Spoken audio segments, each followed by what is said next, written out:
Milatag yang target ni Senator Bam Aquino na makapanalakad bababa king 26,000 na bayong classroom king 2026 bang mabawas ing matinding kakulangan kareng eskwela king bansa. King hearing ning Senate Committee on Basic Education, pepasyag ng Aquino na ating kakulangan migit kumulang 165,000 na classroom. Sangkan nung bakit darakal lareng estudyante king Metro Manila at Cavite mapipilitang lungob early shift at magsiksikan kareng classroom, pasilyo at covered court. So kung meron po kayong mga building na tingin po ninyo pwede pong magamit, no? Mga private school na nagsara, baka may mga lumang pogo dyan na wala ng tao, no? Hindi ko alam, no? Baka may mga building po dyan na pwedeng outright bilhin, pwede rin po yun.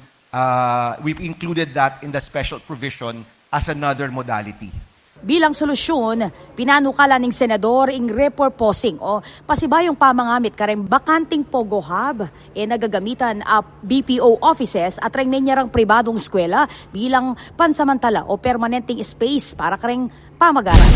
Kailangan po nating magsama-sama para magtayo ng mga silid-aralan para sa estudyanteng Pilipino. Nasa kasalukuyan ay nagsishifting, nagsisiksikan sa mga classroom, or nagkaklase sa mga pasilyo sa labas ng eskwelahan or nagsishare ng mga covered courts kung saan back-to-back sila. Ating makasadyang 67.9 billion pesos para kareng classroom construction ngening banwa at kapag nasa na umpisan lareng 26,000 na classroom king 2026 makanyan man metong kareng mani munang hamon ing kakulangan king gabu na pitalakaran dareng eskwela injang atin niya pang pondo ing DepEd. May nakalaan na 67.9 billion pesos para sa classrooms.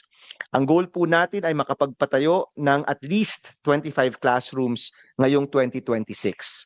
At the minimum, we want to see 26,000 classrooms started in 2026. Manyaw siya Aquino king DepEd, DPWH at kareng pribadong sektor na misopan banga pabilis ng implementasyon kabilang ng pamangamit ng public-private partnership o PPP.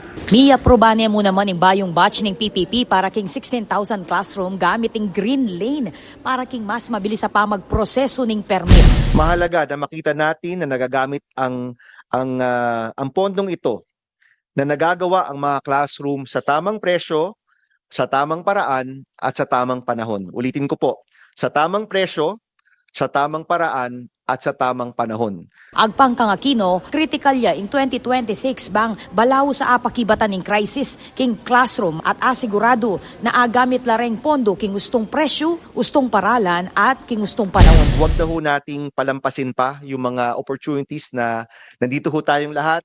Maganda yung pondo, may mga bagong paraan para sa pribadong sektor.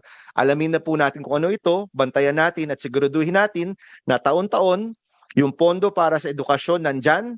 Ako po, Patricia Mamangon para King News Force, Pampanga. Balitang tutuking Balen, susuyo.